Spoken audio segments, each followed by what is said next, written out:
Estamos en vivo, doctora Samaniego.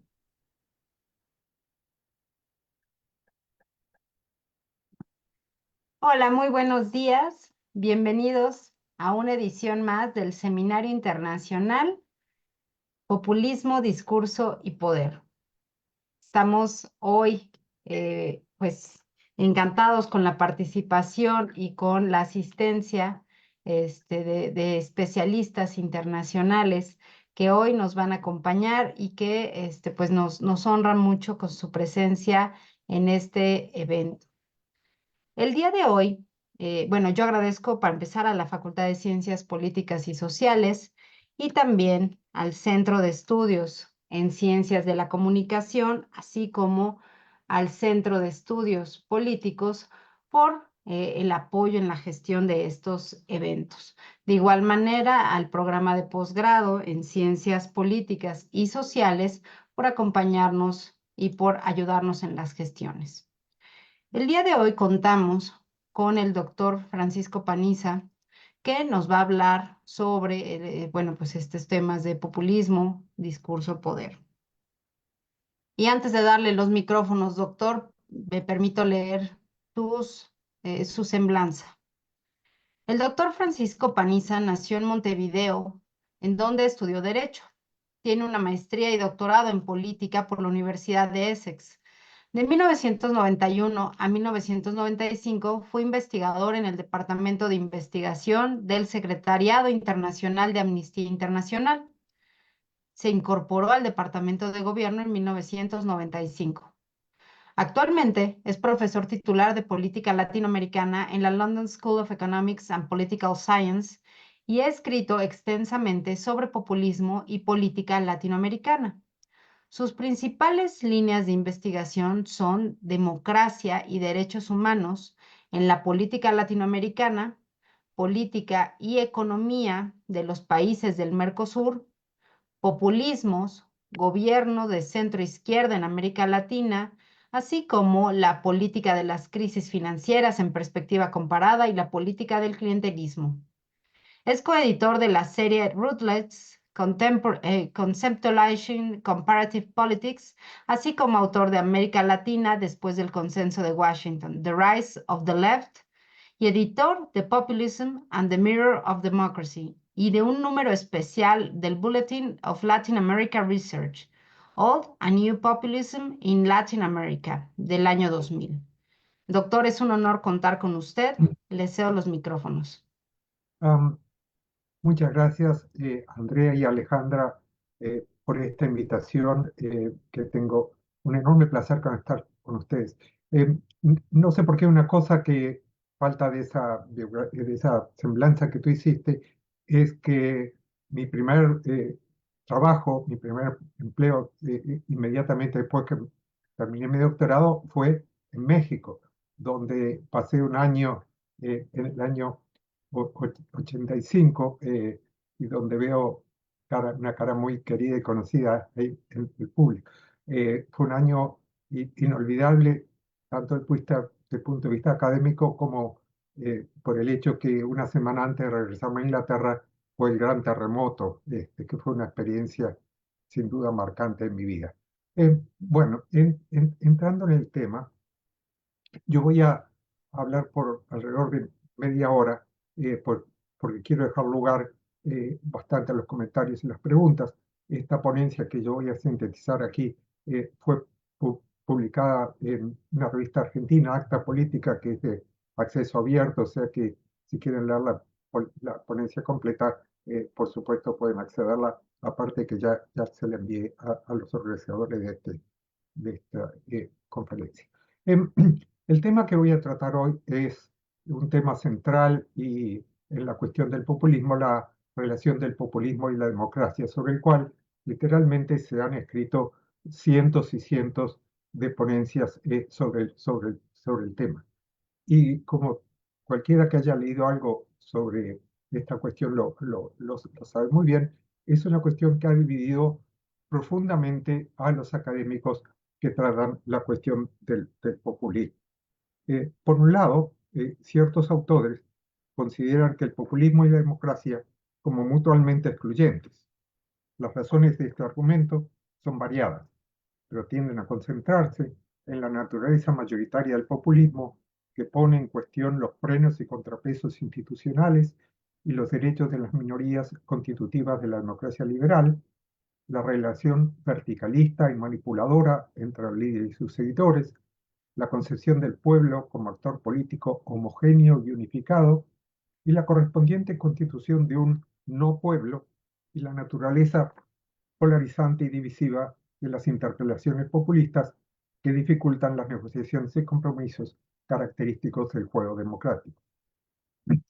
En contraste con esta visión tal vez dominante del populismo como un peligro para la democracia, otros académicos han reivindicado el populismo como una fuerza democratizante, por lo menos potencialmente. Los escritos de Ernesto Laclau y Chantal Mouffe, sin duda algunos de los teóricos más importantes sobre el tema populista, son particularmente relevantes a este respecto.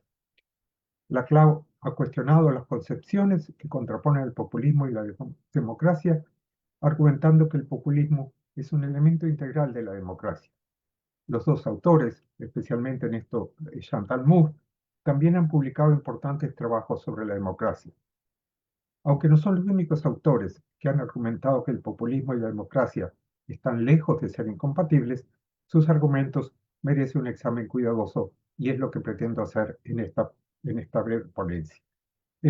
Quiero decir para comenzar que central para entender cómo estos autores formulan esta relación es que si bien desde los escritos tempranos de Laclau hay una concepción bastante clara de lo que es el populismo, la cuestión de la democracia varía en diversos textos de estos autores y fundamentalmente, diría, se refieren en diversas formas y en diversos textos a tres diversas concepciones de la democracia. Uno que llamaríamos la democracia jacobina, otro que llamaríamos la democracia liberal y otro que llamaríamos la democracia radical y popular. Y eso más o menos es lo que voy a examinar en esta ponencia.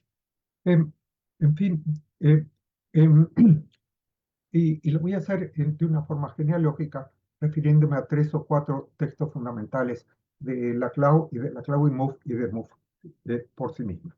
En la primera obra de Ernesto Laclau sobre el tema del populismo, un largo ensayo titulado Hacia una teoría del populismo, publicado en el año 77, ya se pueden identificar elementos claves de sus elaboraciones posteriores sobre el populismo, particularmente la centralidad atribuida por el populismo a la construcción discursiva del pueblo, entendido como un polo del antagonismo entre este y el bloque del poder. También se encuentra presente en su obra temprana la noción de antagonismo como constitutiva del populismo y el argumento de que la naturaleza abstracta del populismo hace posible su articulación con una variedad de ideologías, tanto como lo escribe de las clases dominantes como de las dominadas. No hay, sin embargo, en Hacia una teoría del populismo, una discusión sustantiva sobre el concepto de democracia. Pero dicha noción es introducida lateralmente a través del concepto de, y lo cito a él, elementos ideológicos popular democráticos. En esta obra, Laclau argumenta que la democracia solo existe a nivel ideológico bajo la forma de elementos presentes en una pluralidad de discursos que cuestionan la hegemonía del bloque de poder en nombre del pueblo.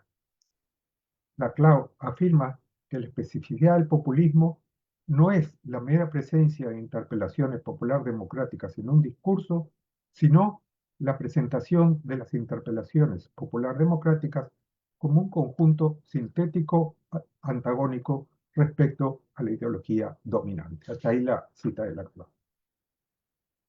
Hacia una teoría del populismo, la democracia es concebida como más afín al jacobinismo que al liberalismo. Si bien Laclau reconoce que la democracia ha sido articulada históricamente con el liberalismo, así como también con otras ideologías, el autor cita el argumento de C.B. Macpherson de que la ideología liberal democrática habría neutralizado la naturaleza radical de origen jacobino de la democracia.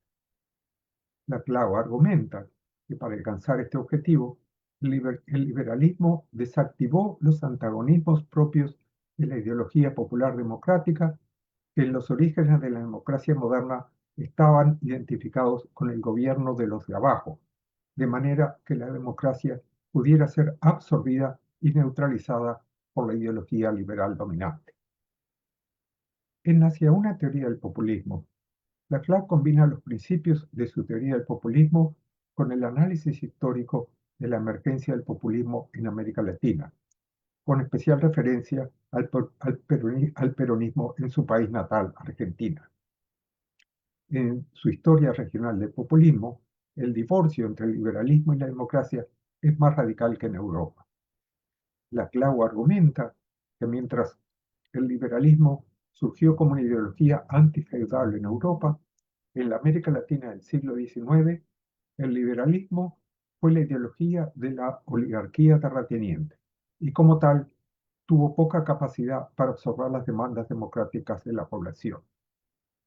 Aunque Laclau reconoce que el liberalismo y la democracia habrían sido articulados en la forma de democracia liberal en los comienzos del siglo XX en la Argentina, su análisis del surgimiento del peronismo muestra cómo Perón desarticuló el liberalismo de sus vínculos residuales con la democracia y lo presentó como una ideología al servicio de los intereses de clase de la oligarquía. Como dice Laclau, lo cito nuevamente, el elemento estrictamente populista en la ideología peronista consistió en la radicalización de las interpelaciones populares anti-neoliberales. Aunque Laclau continuó escribiendo sobre el populismo a lo largo de su carrera académica, su análisis más completo sobre el tema se encuentra en su obra La razón populista, publicada originariamente en inglés en el año 2005. Mientras que el estatus ontológico del populismo era ambiguo en Hacia una teoría del populismo, es claro en su obra madura. En esta obra, Laclau lo define en términos estrictamente formales como una lógica. El populismo, para Laclau, es una lógica de articulación política cuyas características definitorias son la prevalencia de lo que él denomina la lógica de las equivalencias sobre la lógica de las diferencias, la producción de significantes vacíos y la construcción de fronteras políticas mediante la interpelación a los de abajo en antagonismo con un cierto otro. La noción ya presente en Hacia una teoría del populismo de que lo definitorio del populismo es la construcción del pueblo como actor político y que este objetivo requiere la construcción de una frontera antagónica, continúa siendo central en su teoría madura del populismo.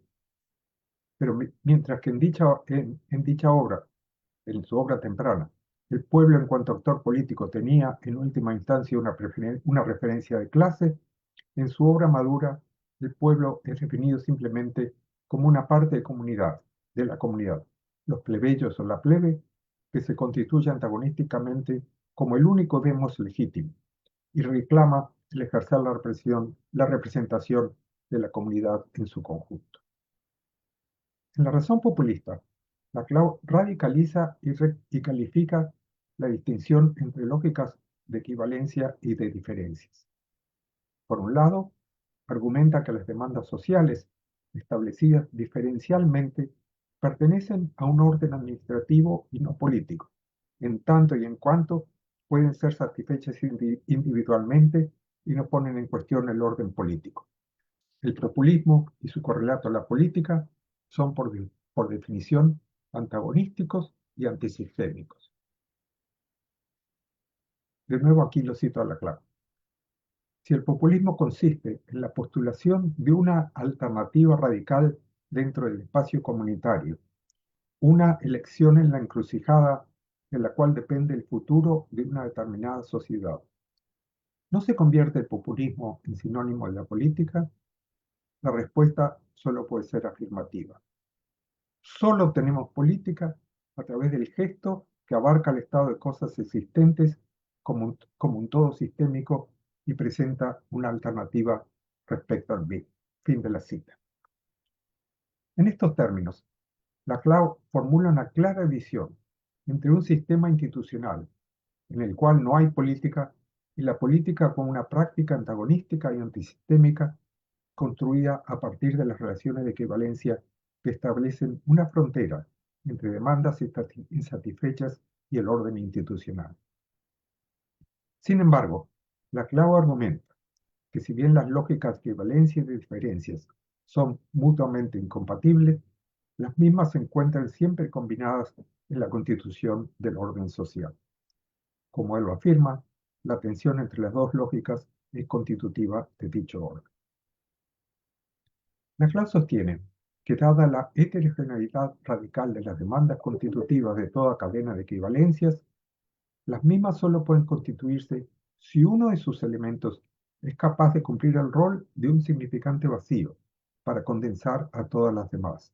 En esta situación, argumenta Laclau, la unidad de la formación discursiva se desplaza del orden conceptual al nominal, y el nombre del líder como significante vacío se convierte en la encarnación del pueblo.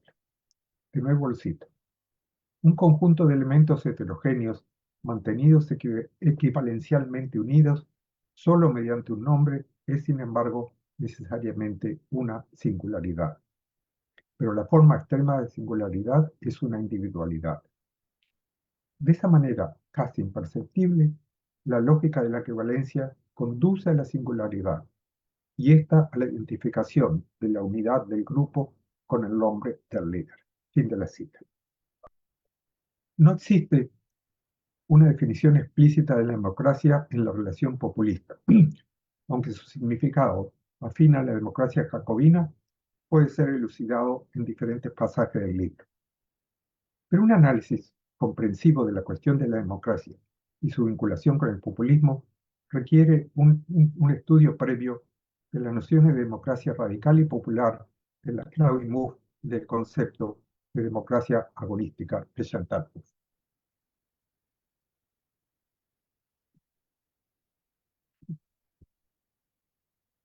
El proyecto Democracia Plural y Radical es presentado en uno de los libros seminales de la obra de Laclau y Mouffe, Hegemonía y Estrategia Socialista, publicada en la segunda mitad de los años 80. En este libro, la democracia es definida no en términos de ciertas instituciones políticas, sino como una lógica emancipadora basada en la soberanía popular y en los principios fundacionales de igualdad y libertad de la Revolución Francesa. Laclau y Mouffe están de acuerdo con Hannah Arendt, a quien citan, de que fue la Revolución Francesa, más que la americana, la que, entre comillas, incendió el mundo. Pero, sin embargo, su conceptualización de la democracia en hegemonía y estrategia socialista es claramente anti-jacobina. De acuerdo con los autores, la ruptura con el Ancien Régime, producida por la Revolución Francesa, estableció las condiciones discursivas que hicieron posible considerar como ilegítimas y antinaturales las múltiples desigualdades y formas de subordinación que estructuran el orden social y politizarlas como formas de opresión. Para Laclau y Mouffe, la democracia es una lógica política que expande el principio de la igualdad política, establecido originariamente por la Revolución Francesa, a un conjunto cada vez más amplio de relaciones sociales. Pero, y esto es significativo, para los autores ha sido la democracia liberal y no el jacobinismo la que ha llevado adelante la revolución democrática a lo largo de los tiempos. Esto se funda en el hecho que es a partir de la transformación de la ideología liberal democrática en un sentido común de las sociedades occidentales que se van a crear las bases para la progresiva puesta en cuestión del principio jerárquico para sustituirlo por lo que de Tocqueville denominara como la igualación de las condiciones. Es la expansión de este imaginario igualitario la que permite establecer una continuidad entre las luchas del siglo XIX contra las desigualdades legadas por el antiguo régimen y los movimientos democráticos del presente. El proyecto de democracia plural y radical, elaborado en hegemonía y estrategia socialista, consiste en la expansión de los principios de igualdad y libertad que hacen parte del imaginario liberal democrático hacia una concepción holística de la democracia. Para este proyecto es clave, según la Clave Move, la transformación por la socialdemocracia de la concepción tradicional de la libertad como la eliminación de las restricciones al accionar de los individuos en una herramienta político-ideológica para enfrentar las disparidades en las condiciones de vida de la sociedad, tales como la pobreza y la falta de educación, que limitan la capacidad de las personas para hacer opciones de vida. Si bien la Clave Move consideran importante romper con la concepción liberal del individualismo posesivo como condición para una concepción democrática de la libertad, son el jacobinismo y el marxismo clásico, más que el liberalismo, los que consideran incompatibles con su proyecto de democracia radical y plural. Como lo afirman estos autores, una pluralidad de sujetos políticos autónomos luchando por la igualdad en sus respectivos espacios sociopolíticos son los actores que propulsan la revolución democrática. Y aquí los cito a Clave Move. En tanto que de los dos grandes temas del imaginario democrático, el de la igualdad y el de la libertad, era el de la igualdad el que había tradicionalmente predominado, las demandas de autonomía hacen adquirir al tema de la libertad una centralidad cada vez mayor. El proyecto de una democracia radical y plural, por consiguiente, en un primer sentido, no es otra cosa que la lucha por una máxima autonomización de esferas sobre la base de la generalización de la lógica equivalencial libertaria. Fin de la cita. Para la Clave Move, equivalencias y diferencias son lógicas políticas que están presentes en grados diferentes en la construcción de todas las identidades sociales y que limitan mutuamente sus efectos. Es la tensión entre las dos lógicas la que garantiza las relaciones, la relación entre la libertad y la igualdad, que es la esencia de la democracia. Tanto los sistemas de equivalencias como de diferencias puras se transforman en totalidades cerradas concebidas como la fundación y no el horizonte del orden social. Es por esta razón que los autores argumentan que las demandas por igualdad no son suficientes para asegurar la democracia, sino que deben ser balanceadas por las demandas por la libertad. La Clave Move hace notar que la lógica de equivalencia, llevada a sus últimas consecuencias, conlleva la disolución de los espacios autónomos en los cuales se constituyen las luchas por demandas democráticas, dado que éstas se transforman en símbolos equivalentes de una lucha única e indivisible. En esto radicaría, precisamente, el peligro que el jacobinismo y el marxismo representan para la democracia. Como lo señalan los autores, llevados a sus últimas consecuencias, la institución de un centro que elimina radicalmente las lógicas autónomas y reconstituye sobre sí mismo la totalidad del cuerpo social, define la lógica del totalitarismo. Hegemonía y estrategia socialista no elabora detalladamente cuáles son los actores políticos y las formas institucionales del proyecto de democracia plural y radical. Para la Clave Move, los entonces llamados nuevos movimientos sociales, estamos hablando de los años 80, recuerden, que tuvieron un significativo auge en esa década, juegan un papel decisivo en los avances de la democracia al expandir la lógica igualitaria de la revolución democrática a nuevos conjuntos de relaciones sociales. Pero los autores señalan que sería un error elevar los movimientos sociales a la posición de agentes privilegiados del cambio, tal como le fuera asignado por el marxismo a la clase trabajadora. Lo cito nuevamente. Una democracia radicalizada y no plural sería la que constituiría un solo espacio de igualdad sobre la base de la vigencia ilimitada de la lógica de la equivalencia, y no reconocerla el momento irreducible de la pluralidad de espacios. Este principio de la separación de espacios es la base de la demanda por la libertad. Es en él donde reside el principio del pluralismo y donde el proyecto de una democracia plural puede enlazarse con la lógica del liberalismo. Si el pluralismo es un valor común de la democracia liberal y la radical en hegemonía y estrategia socialista, la utopía liberal de una sociedad sin antagonismos, tal como es tipificada en la democracia deliberativa de Habermas y en la sociedad bien ordenada de Rawls, separa las dos versiones de la democracia. A diferencia de Rawls y Habermas, en su obra Por un populismo de izquierda, Chantal Mouffe rechaza la posibilidad misma de un espacio público en el que se pueda lograr un consenso no coercitivo y no excluyente en base de la argumentación racional.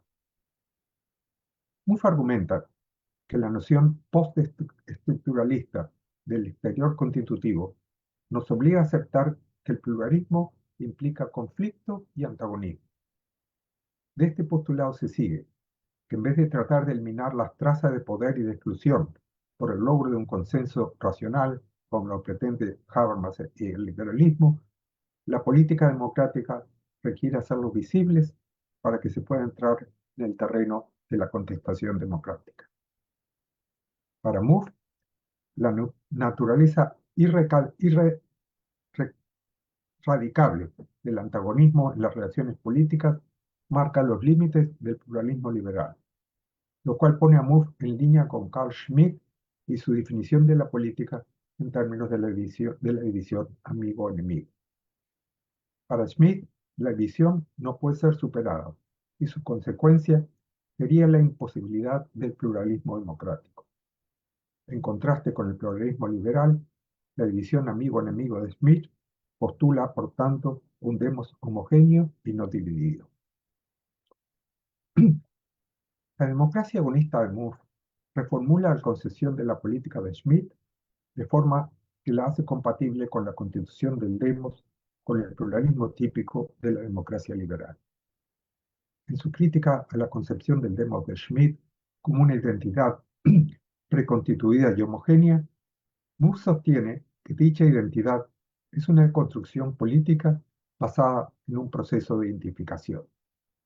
Para Mouffe, sin embargo, esta identidad no puede ser nunca construida en su totalidad y solo puede existir a través de múltiples formas de identificación en competencia mutua. De allí la importancia de dejar abiertos espacios de conflicto en vez de tratar de suturarlos mediante el establecimiento de un consenso supuestamente racional. Por tanto, para Mouffe, la división antagónica entre nosotros y ellos no puede ser eliminada, pero puede ser domesticada. En la democracia agonista de Mouffe, el objetivo de la política democrática es la construcción de un ellos como un enemigo, no como un enemigo a ser destruido, sino como un adversario, es decir, como alguien cuyas ideas oponemos, pero cuyo derecho a defenderlas no es puesto en cuestión. Citándola a Chantal Mouffe. Un adversario es un enemigo, pero un enemigo legítimo. Alguien con quien compartimos los principios ético-políticos de la democracia liberal, libertad e igualdad. Corresponde ahora establecer si estos principios son compatibles con el populismo. La conceptualización del populismo de Laclau levanta una serie de cuestiones sobre las relaciones entre el populismo y la democracia en sus diferentes variedades. Si el populismo, como lo define Laclau, es puramente una lógica, como tal no puede incluir valores. Pero la democracia no puede ser concebida sin referencia a ciertos valores. Por lo tanto, la naturaleza democrática o antidemocrática del populismo debe desplazarse de la lógica de la equivalencia que caracteriza el populismo a los contenidos ideológicos a los cuales es articulado. El populismo, de acuerdo a Laclau, sería democrático cuando se articula con ideologías que contienen valores democráticos y autoritario cuando se articula con ideologías antidemocráticas. Esta formulación parece corresponderse con la realidad de los populismos realmente existentes, tanto en democracias maduras como emergentes en diversas regiones del mundo. Pero las variaciones del populismo no lo hace una lógica vacía al servicio de contenidos ideológicos diversos. Lógica y valores, forma y contenido no pueden separarse por completo en el populismo. Como vimos más arriba, para la CLAO, la democracia requiere la construcción del pueblo como actor político cuya existencia requiere la articulación equivalencial de demandas democráticas en un significante vacío, el nombre, la figura del líder, en antagonismo con un cierto otro. La CLAO formula esta relación de la siguiente manera. Lo cito. La consecuencia es inevitable. La construcción de un pueblo es la condición sine qua non del funcionamiento democrático. Sin la producción de vacuidad no hay pueblo, no hay populismo, pero tampoco hay democracia. Y agrega, a fin de concebir al pueblo del populismo, necesitamos algo más. Necesitamos una plebe que reclame ser el único demos legítimo, es decir, una parcialidad que quiere funcionar como la totalidad de la comunidad. Fin de la cita. En síntesis, para la CLAO, sin populismo no hay pueblo, no hay política y no hay democracia. Esta formulación revela dos problemas. Primero, si los plebeyos o los de abajo son universal y ontológicamente democráticos, ¿cómo pueden encarnar versiones racistas y fascistas del pueblo? La CLAO toma en cuenta esta objeción y argumenta que la naturaleza sustantiva de la cadena de equivalencias determinará si el populismo es progresivo o reaccionario, democrático o autoritario. Ya vimos los problemas que esto presenta. La segunda cuestión se refiere a la pretensión de los plebeyos o de la plebe de ser el único demos legítimo, a la división antagonista con el otro, el no pueblo, y a la naturaleza de dicha división. Una cuestión que la CLAO no elabora en la razón populista, más que para afirmar que la grieta entre la experiencia de vida de los plebeyos o de la plebe como seres deficientes y aquellos que son responsables por ella es, en su formulación, irrecuperable. Las dos cuestiones abren un importante flanco a los críticos del populismo que argumentan que la homogeneidad del pueblo es una amenaza al pluralismo democrático y que la constitución de un no pueblo es siempre necesariamente antidemocrática. Esta objeción es también considerada por Mouffe cuando argumenta que el carácter democrático de una sociedad solo puede ser establecida por el hecho de que ningún actor social pueda atribuirse la representación de la totalidad. Sin embargo, de acuerdo con la CLAO, la pretensión de una sección de la comunidad de representar a su totalidad es lo que define la hegemonía y la política misma. Como afirma el autor, todo actor político, sean o no populistas, pretende representar una totalidad ausente. Entre la encarnación de la totalidad y el vacío total de representación, existe o existiría un gradiente de encarnaciones parciales. Para la CLAO, estas encarnaciones parciales son precisamente las formas que asumen las luchas hegemónicas. En el caso del populismo, estas prácticas se expresan en el cisma entre los plebeyos y el demos. De acuerdo con la formulación de la CLAO, la democracia se preservaría por la naturaleza contestada de la hegemonía, fundada en la imposibilidad de eliminar totalmente las trazas del particularismo de una fuerza hegemónica que pretende representar a la totalidad de una comunidad inconmensurable.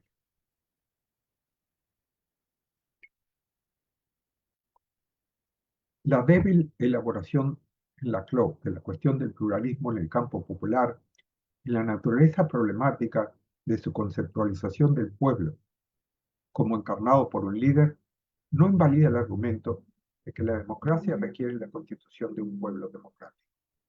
Este argumento es compartido por Mouffe, pero su concepto de democracia agonista ofrece un mejor lente conceptual para determinar qué es lo que hace a un pueblo democrático y los límites de una formulación puramente formal del populismo.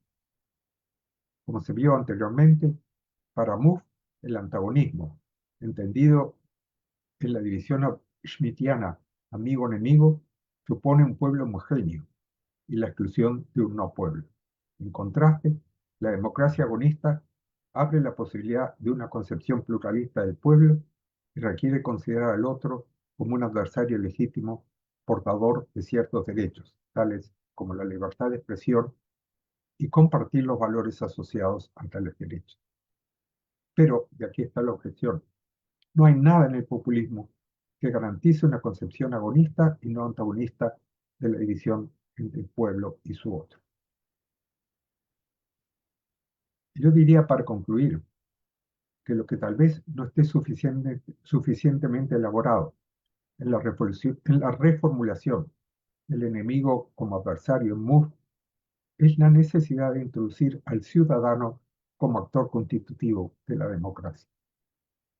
Solo si se considera a la ciudadanía como una supraidentidad de las encarnaciones parciales y contenciosas del pueblo soberano, la compleja y a menudo problemática relación entre el pueblo y sus adversarios no deviene en un conflicto entre enemigos y se puede establecer un espacio agonista de reconocimiento mutuo y de negociaciones, así como también de conflicto y contestación. La ciudadanía, así como los derechos y obligaciones asociadas a ella, no significan una concepción liberal e individualista de la misma. La ciudadanía es una construcción política que ha estado en el centro de las luchas popular democráticas desde los comienzos de la democracia. Fue interpretada en clave jacobina durante la Revolución Francesa, domesticada, entre comillas, por el liberalismo, redefinida en términos sociales por la socialdemocracia y en formulaciones igualitarias de las luchas democráticas por las igualdades de género, raza y otra forma de identificación a lo largo del siglo XX, tal como es formulado en Hegemonía y Estrategias Socialistas. Las luchas por la expansión de la ciudadanía han estado en el centro de los conflictos más importantes de la historia contemporánea, desde el movimiento por los derechos civiles en los Estados Unidos hasta la lucha contra el apartheid en Sudáfrica. Han sido las luchas por la ciudadanía democrática las que han contribuido a desafiar al neoliberalismo y la globalización.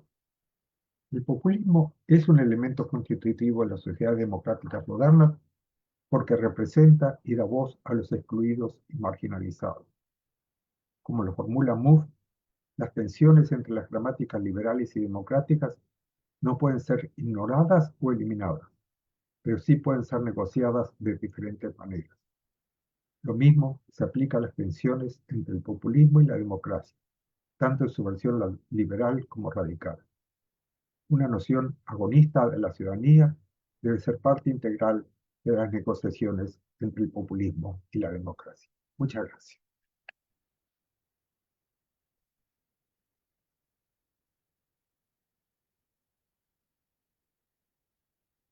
Muchísimas gracias, doctor. Ahora le voy a dar los micrófonos a su comentarista, que es la doctora Grecia Cordero. Pero antes de darle los micrófonos, doctora, voy a leer su semblanza. La doctora Grecia Cordero es profesora adscrita al Centro de Estudios Políticos de la Facultad de Ciencias Políticas y Sociales de la UNAM y doctora en Ciencia Política por la misma institución. Fue asesora política en la Cámara de Diputados y actualmente secretaria técnica del Centro de Estudios Políticos del Centro de Estudios Políticos de la Facultad de Ciencias Políticas y Sociales de la UNAM. Entre sus líneas de investigación se encuentran teoría y filosofía políticas, populismo, ideologías políticas, teorías de la democracia y crítica al feminismo esencialista. Entre sus publicaciones destacan Las tentaciones del poder, política de las pasiones y fe en la salvación, Las dos almas de la democracia, el debate perenne entre identidad y representación, Los rostros de la desdemocratización, La democracia liberal, sus críticos y enemigos ideológicos, La ideología populista y su doble neoliberal, una precisión teórica a Ernesto Laclau, Populismo y neoliberalismo como izquierda y derechas ideológicas en el siglo XXI, así como una reciente traducción de Giacomo Marramao titulada Carl Schmitt, La decisión sin supuestos y el fantasma del Estado. Doctora, bienvenida. Muy buenos días, muchas gracias.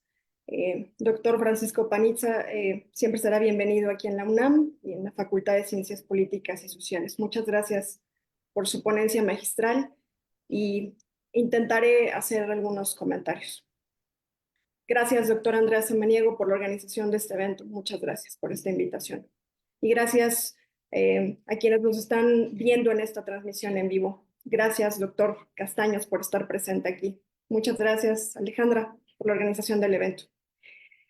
Me parece que la ponencia del doctor Panizza esclarece y subraya la noción de democracia agonista y plural presente en el concepto de populismo de Ernesto Laclau y Chantal Mouffe, ya que precisamente observamos en la obra de estos pensadores un gran esfuerzo conceptual por separar al populismo de cualquier forma política esencialista y antiplural, lo que los vuelve paradójicamente y contrario a lo que muchos de sus críticos creen, en teóricos más cercanos al liberalismo que a cualquier otra ideología política. Por ejemplo, lecturas equivocadas del populismo en Ernesto Laclau creen que se refieren a que el pueblo del populismo creen que se refiere a un pueblo homogéneo. Incluso he llegado a escuchar y a leer que el populismo supone una unidad o comunidad orgánica, equivocadamente. Y nada más lejos del pensamiento laclausiano, porque en todo caso, a quien hay que definir como un pueblo homogéneo o comunidad orgánica es al pueblo del fascismo, pero no del populismo. Así como tampoco del socialismo en general, aunque el socialismo marxista haya caído en otro tipo de esencialismo como la clase social, por ejemplo. Pero eso es otro tema del que hablaré más adelante. Esta preocupación teórica que distingue y pone en perspectiva la dicotomía entre universalismo e individualismo, ya la observamos en Karl-Polanyi, por ejemplo, cuando señala que solo el fascismo es antiindividualista, lo que nos llevaría a la comunidad orgánica. El socialismo, por el contrario, incluido el bolchevismo, está lejos de ser lo contrario al individualismo, porque en realidad, nos dice Polanyi, es su cumplimiento sistemático. Y cito: en su teoría del Estado es individualista hasta el punto del utopismo anarquista. Que en el marxismo el Estado se extingue es el resultado de su individualismo inherente, que considera la sociedad de lo esencial como carente de dominación de unos seres humanos por otros, como una asociación libre de los individuos. El individualismo conduce históricamente al bolchevismo y hoy agregaríamos al populismo, precisamente por la vía de la democracia y del liberalismo. Cierro cita. Esta preocupación, insisto, esta preocupación teórica acompaña el pensamiento de Laclau, Mouffe y Marramao, quienes apuestan por un universalismo de la diferencia, si lo queremos denominar así, en contraposición al universalismo antiindividualista. Además, siendo críticos del marxismo, la preocupación ahora se centró en la articulación antiesencialista que debía estar lejos del pueblo homogéneo o de la comunidad orgánica, pero también de la noción esencialista de clase social. Aquí radica, me parece, el gran esfuerzo teórico de Laclau, me gusta decir Laclau, por explicar la articulación populista y la construcción de las identidades políticas en clave estrictamente antiesencial y por ende retroactiva, performativa y plural.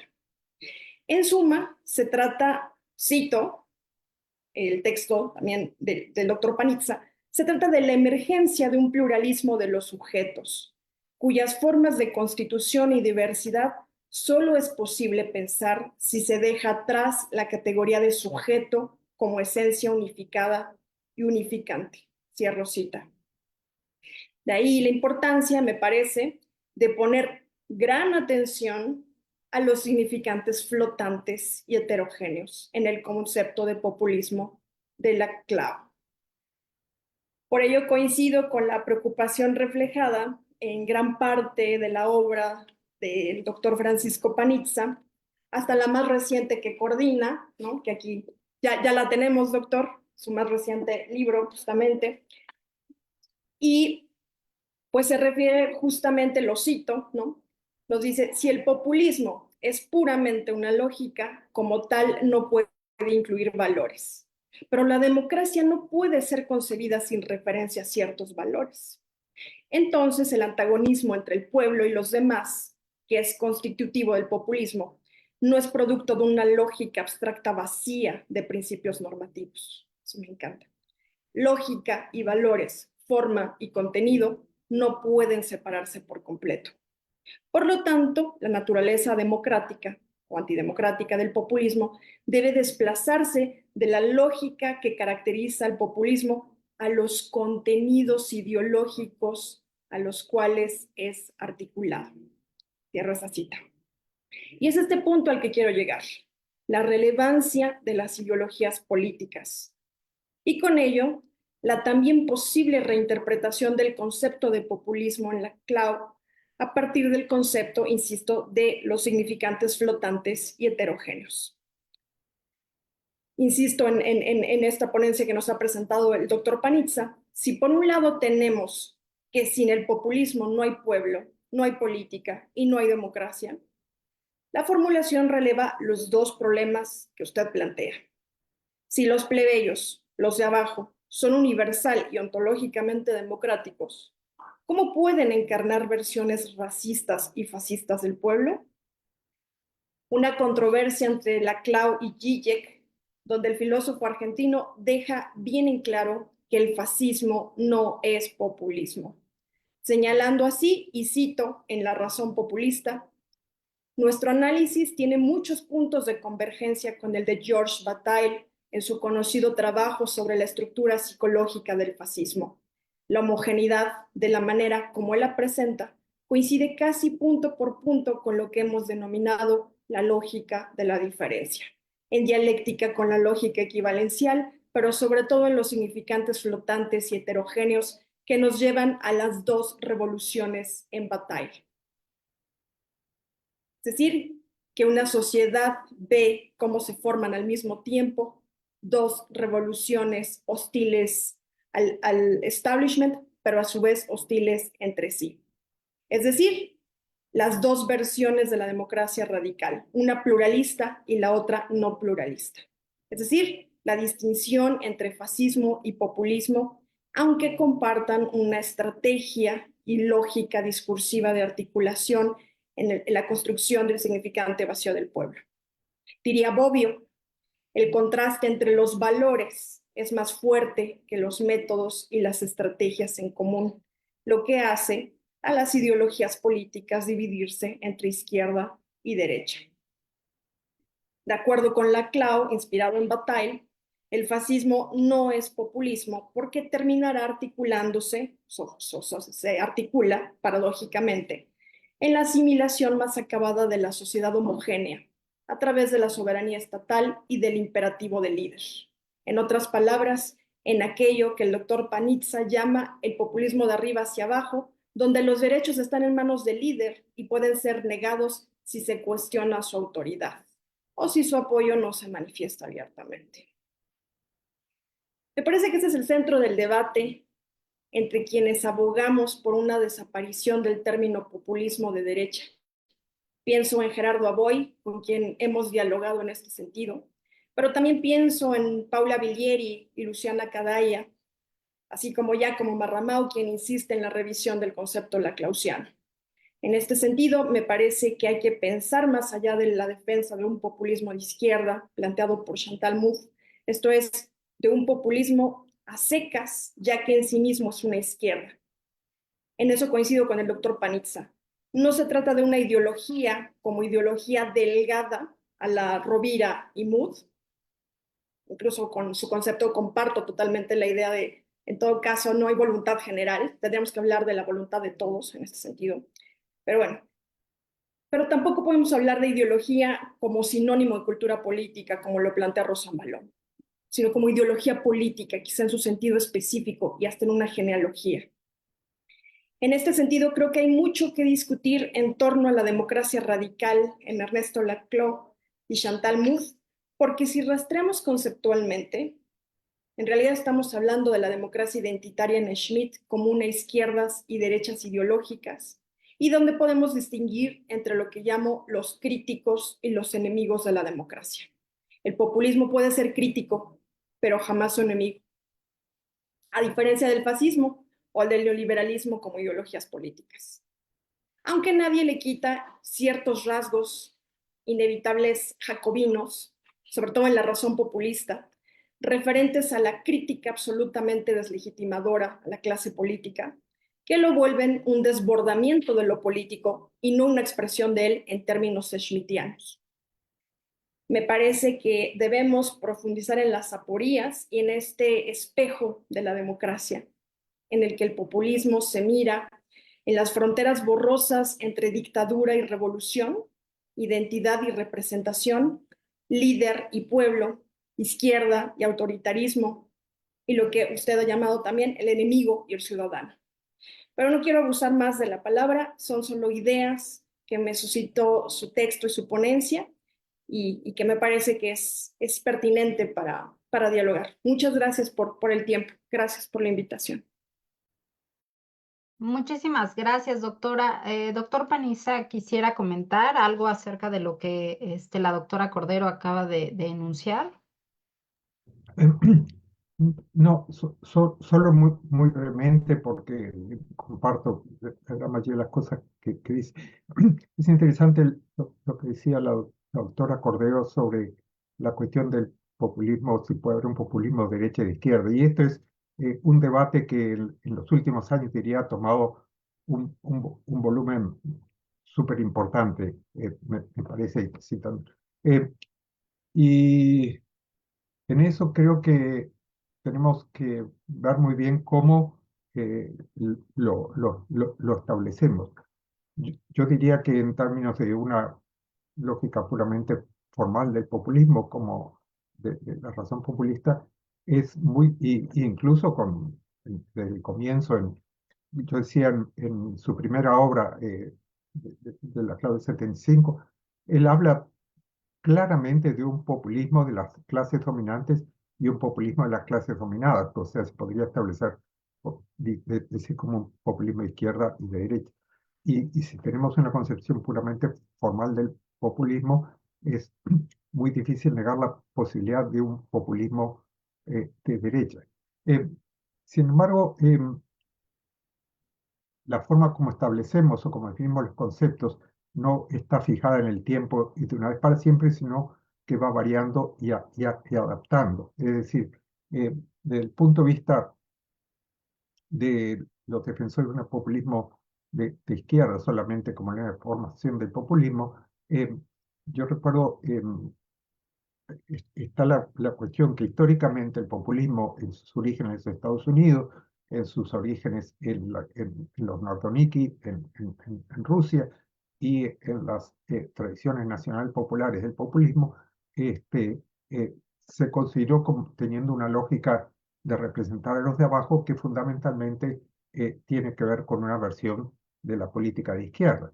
Este, Sin embargo, lo que tenemos más recientemente, principalmente en Europa, pero ahora también en Estados Unidos y en países y en América Latina, es la erupción de una serie de movimientos y de líderes políticos que usan elementos de la lógica populista, es decir, por ejemplo, Milei, la definición de Milei entre el pueblo y la casta, que en realidad originariamente fue de Podemos y Milei la adopta en Argentina, que usan aspectos que serían propios de la lógica amigo-enemigo del populismo, con una versión claramente derecha. Y, no, y podemos, por supuesto, las referencias a Trump, sobre si Trump no es populista. Entonces, eso es lo que está en debate contemporáneamente, y hay autores del populismo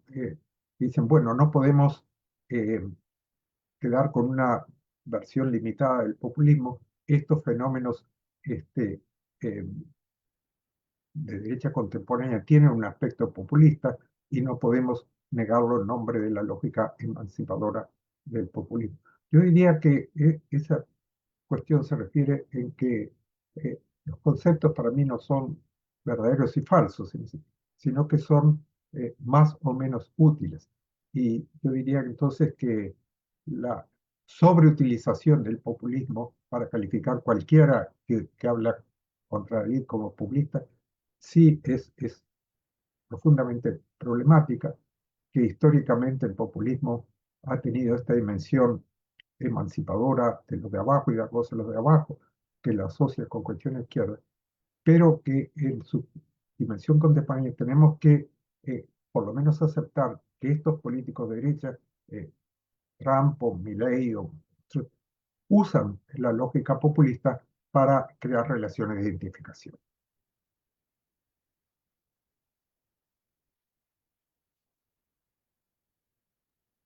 Ok, muchísimas gracias. Este, bueno, habiendo dicho esto, no sé si hay alguna respuesta, doctora Cordero, o No, no, de ninguna manera. Es un honor y yo creo que más bien es todo un debate que queda ahí todavía por pensar, ¿no? Entonces, solamente insistía, doctor Panizza, son reflexiones, ¿no? Eh, Porque justo, ¿no? Lo que he estado estudiando a Schmitt en los últimos años y justamente veo este paralelismo teórico, ¿no? Entre la democracia identitaria en Schmitt, que no necesariamente es homogeneidad, y la articulación que logra Ernesto Laclau, ¿no? Justamente con ese universalismo de la diferencia al que me he referido antes. Entonces, justo me he estado planteando, ¿no? También para llamarle populismo, no también estaríamos hablando de esa democracia identitaria, en sus variantes izquierda y derecha, ¿no? Además, en un aspecto consustancial en estas dos almas de la democracia que vemos en Schmitt y de que después recupera Manan, ¿no? Entre identidad y representación, ¿no? Entonces, digamos, el alma, digamos, identitaria, ¿no? De la democracia inherente, ¿no? A la que llamamos también populismo. Pero en esta provocación, ¿no? Que me viene a la mente es, ¿por qué no llamarle también democracia identitaria? Y pensar justamente en estas revoluciones paralelas, ¿no? Por ejemplo, para mí claramente Javier Milei es un neoliberal, igual que Trump. Entonces, son enemigos de la democracia, se sirven de la democracia identitaria, pero no, digamos, son fenómenos internos a la democracia, pero son enemigos de ella. Entonces, creo que estas distinciones son importantes seguirlas planteando, pensando. Pero bueno, el debate yo sé que aquí no se va a agotar, ni mucho menos, y además ni siquiera estoy debatiendo, doctor, solo son reflexiones. Y bueno, pues para mí es un placer. Gracias. muchísimas gracias. Doctor Castaños, me parece tiene una pregunta al doctor Paniza. Eh, bueno, no tenía exactamente una pregunta y no había pensado tomar la palabra, pero si me la da, lo agradezco mucho. ¿No podría yo emitir una opinión enmarcada propiamente y sustentada propiamente en la literatura que han referido Francisco Paniza, a quien le mando un saludo muy afectuoso y muy personal, y le transmito otro de la doctora Cristina Puga? Me dijo que no sabía si se podría conectar, pero que también le mandaba un saludo.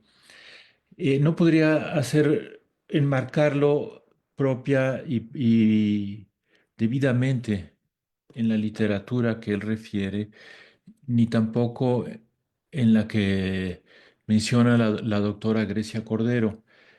Pero sí quiero decir que lo que plantea Francisco, me parece muy plausible y me suscita una serie de ideas iniciales muy tentativas relacionadas con problemas que planteó Ernesto Laclau cuando empezaba su reflexión sobre el populismo y sobre la democracia, y que tienen que ver con la noción misma de ideología, con la naturaleza del lenguaje y el discurso.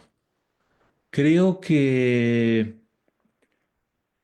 haber adoptado la definición de política de Schmitt fue un error de Ernesto Laclau.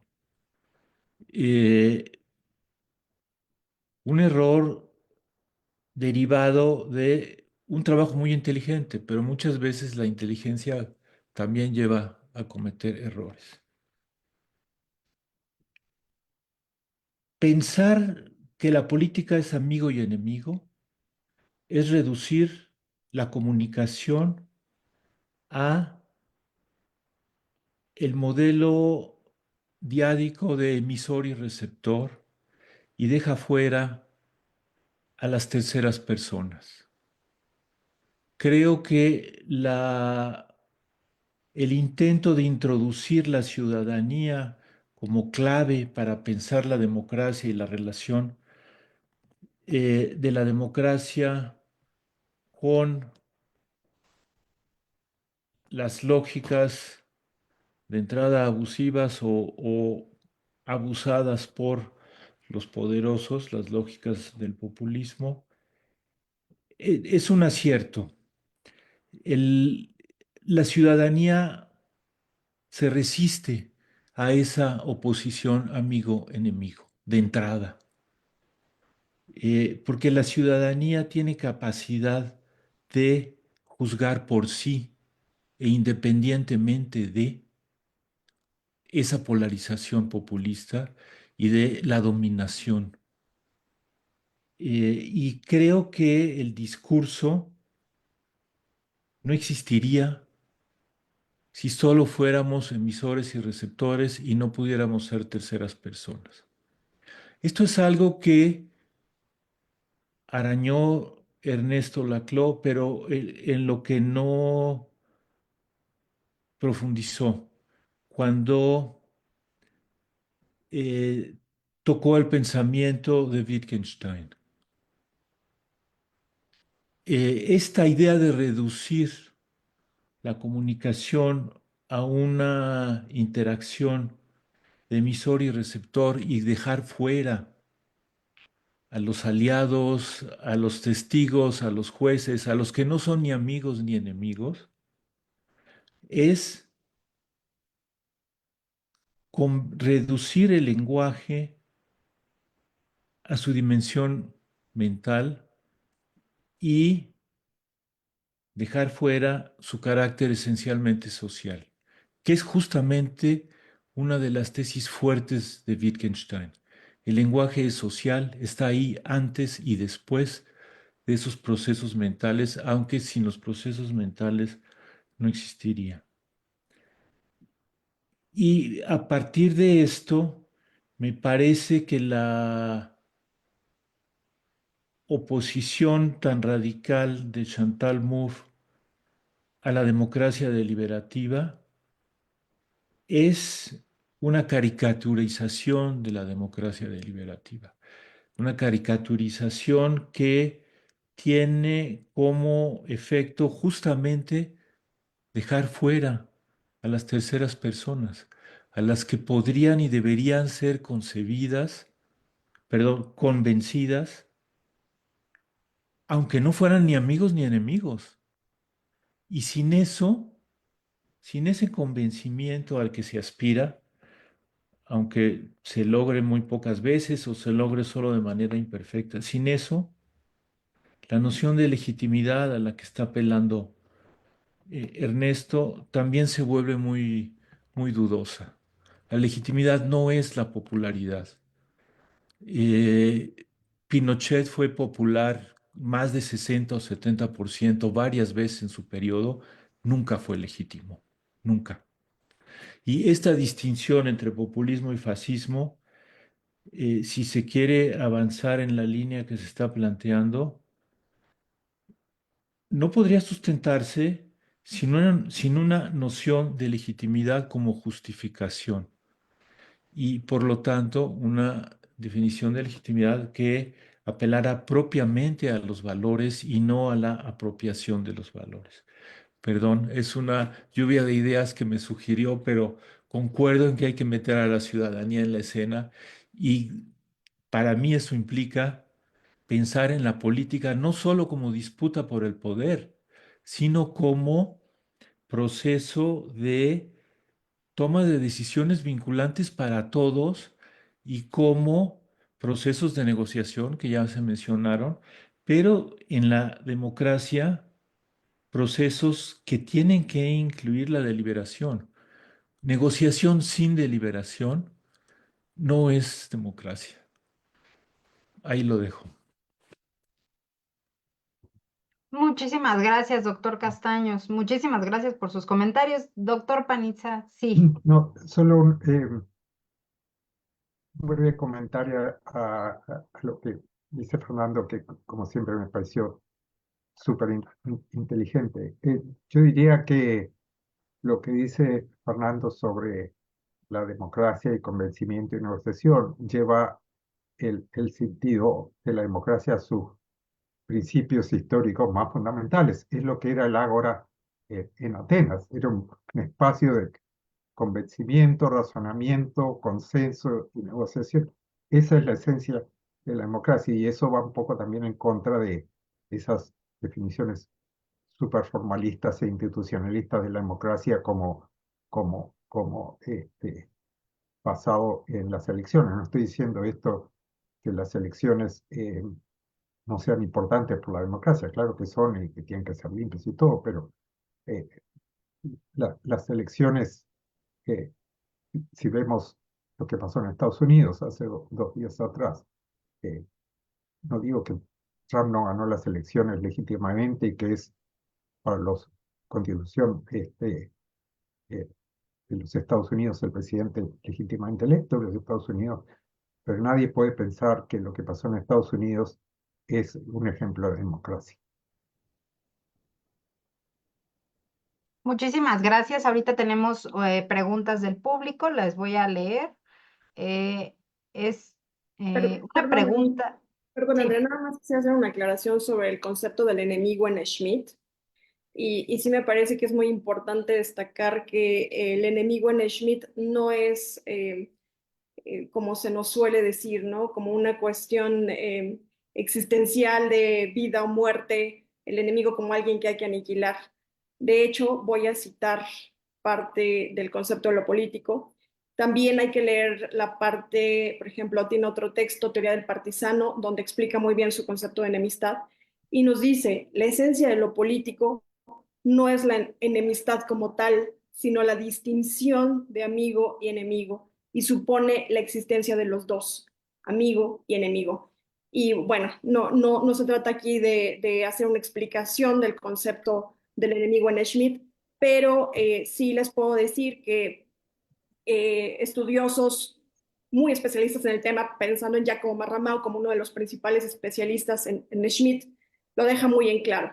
Schmitt no está pensando en esa enemistad como destrucción del otro o no reconocimiento del otro. Por el contrario, si hacemos una lectura planeada, sistemática del concepto de lo político, teoría del partisano, vamos a encontrar un concepto contrario, que justamente es el que después recuperará Laclau y Mouffe, ¿no? Justamente, aunque con las precisiones que decíamos sobre el universalismo de la diferencia, ya que en textos como sobre el parlamentarismo y demás, Schmitt sí pensará más en la lógica rousseauiana de la voluntad general, pero bueno, eso es todo un debate que, digamos, lleva ahí más precisiones y justamente por eso, insisto yo, en la gran aportación teórica de Laclau y Mouffe en términos de una construcción de un adversario enemigo y plural, ¿no? No homogéneo. Nada más pensando en esta pequeña acotación. Schmidt me Claro que está sí, doctor preguntando. Castaño, sí.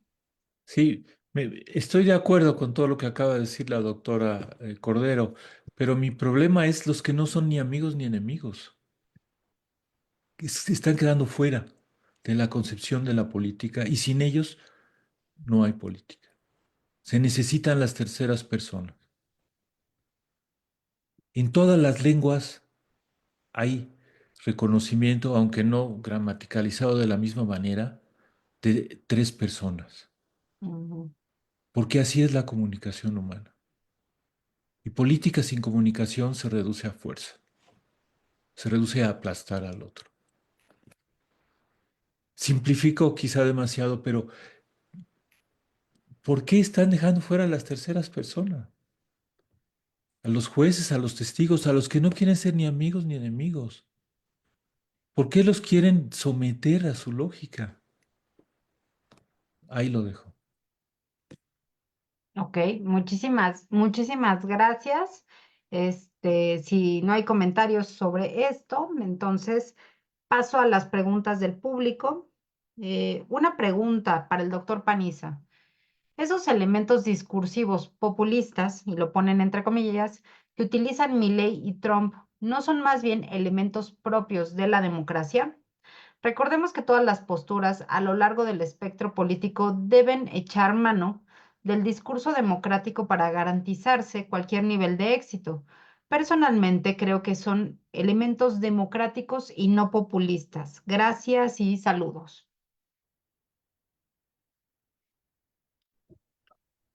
Eh, no, yo diría que el elemento populista en Milei, de una forma un poco diferente de Trump, está en justamente lo que la CLO marca como fundamental populismo, que es la dicotomización del espacio social entre eh, el establishment y el pueblo. Eso es el elemento que sería común a todos los populismos. Se puede discutir el sentido de que para el populismo el pueblo son siempre los de abajo. En el caso de Milei no hay un concepto claro de los de abajo. En el caso de Trump, la división es entre el- lo que es ser americano, lo que significa ser americano, y, y los que no lo son, que serían fundamentalmente los inmigrantes y todo. Ahí está la cuestión sobre si son populistas o no, pero en esa dicotomización del espacio social de Milei, en ese fuerte discurso de establishment, en esa transgresión continua de las cuestiones, en esa, justamente decir lo que decía Fernando, no aceptación de las diferencias.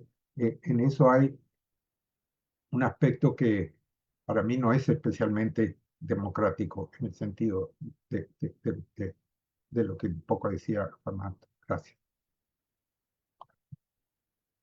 Muchísimas gracias. Bueno, hay algunos agradecimientos por la organización del evento. La doctora Margarita Palacios comenta, bueno, agradece al doctor Castaños, perdonen, por su reencuentro sobre la esencia de la democracia. El doctor Jesús Rivero dice, a modo de análisis, este, si no es más bien que la CLO habla de la construcción de las identidades colectivas que disputan el poder y en ese sentido, las terceras personas no tienen un espacio en esta construcción de la CLO. Es a modo de pregunta que está haciendo. También el doctor Salvador Mora les manda saludos y agradece el evento. Y me parece, Alejandra, tiene una pregunta. Sí, doctor Paniza, quisiera hacerle una pregunta, pues que va enfocada a mi investigación, a mi tema de investigación. ¿Qué problemas conceptuales o qué aportaciones ve usted en el concepto del significante vacío de la CLO?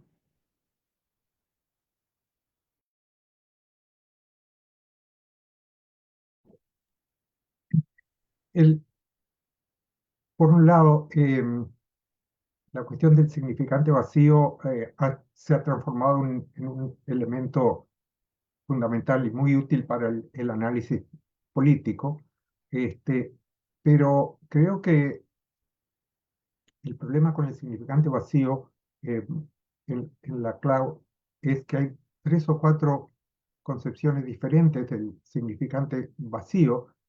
Hay un artículo de Piero Stigui en la misma publicación que salió mi ponencia en Acta Política, donde distingue muy bien estos diferentes significantes vacíos. Y para decir dos que son completamente, que son diferentes, este, cuando el significante en cuestión conceptual, por ejemplo, que puede ser eh, un eslogan, el concepto, eh, no sé, de libertad o lo que sea, y lo transforma, lo pasa a ser un sujeto, que es el líder. Son dos cosas completamente diferentes. El significante vacío como un concepto que puede ser llenado de diferentes cuestiones, con la identidad o el nombre del líder como representando esa unidad del pueblo. Entonces creo que hay que ver qué es exactamente lo que la CLO considera como significante vacío y y cómo sus diversas concepciones de significante vacío son compatibles entre ellas. Muchas gracias. Ok, muchísimas gracias. Me parece que no hay ninguna otra pregunta. Lo que sí es de rescatar y que ustedes han comentado a lo largo de toda esta exposición es pues que no hay una homogeneización o no hay un significado único al concepto de populismo y esto también ha generado pues estas posturas teóricas o estas diferencias en torno a el concepto de populismo. Entonces, creo que a lo largo de todas estas sesiones del seminario se ha mostrado esto, ¿no? Esta diversidad de posicionamientos y de posturas que pues, también nos revelan, ¿no? La dificultad de entender los fenómenos hoy o de explicar lo que está ocurriendo el día de hoy, al día de hoy y con distintas situaciones, distintos eventos que seguimos y como científicos estamos tratando de explicar y de analizar. En ese sentido, no sé si ustedes tuvieran algún mensaje, algunas palabras de cierre sobre esta exposición del día de hoy. No, solamente nuevamente agradecer por la invitación. Como decía, para mí participar, aunque sea virtualmente, de esto es volver a casa porque mi primer empleo después de doctorado fue exactamente en la Facultad de Ciencias Políticas de la UNAM, así que me trajo muchos recuerdos también, por supuesto, ver a Fernando y otros, ha sido muy gratificante. Muchas gracias. No, para nosotros es un honor, doctor, y esperemos nos acepte más invitaciones, sean virtuales e idealmente presenciales. Ojalá que sí. No sé, doctora Grecia Cordero, doctor Castaños. Muchas gracias. También agradecer por esta invitación. Un honor, doctor Panizza, que nos acompañara y que esté recordando aquellos tiempos que los recibió la Facultad de Ciencias Políticas y Sociales. Además, siempre es muy bienvenido. Y bueno, pues yo creo que la sesión de hoy nos deja muy clara esta relación entre populismo y democracia, ¿no? Que suele negarse. Entonces, bueno, pues nada más dejarlo ahí en el tintero para seguir reflexionando. Muchas gracias. Muchas gracias, doctor Castaños. Pues felicitaciones y agradecimiento al doctor Francisco Paniza, a la doctora Grecia Cordero por sus presentaciones y a ustedes por la organización del acto. Muchas gracias. Muchísimas gracias a todos. Si no hay preguntas, ya no tenemos preguntas del público. Yo les agradezco a todos y les digo a nuestra estimada audiencia que pues sigan, ya son las últimas sesiones de este seminario. El próximo lunes tendremos nosotros a la doctora Nadia Urbinati, que va a hablarnos sobre la Social Intermediation and Unequal Power of Influencing Politics.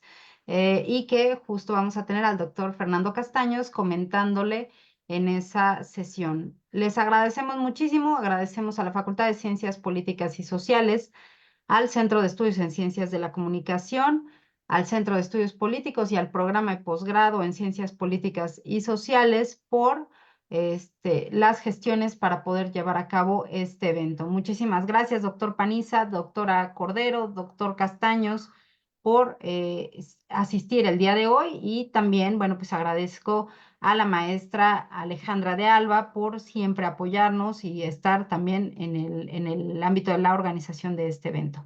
Muchísimas gracias a todos y seguimos en comunicación. Nos vemos el lunes. Muchas gracias.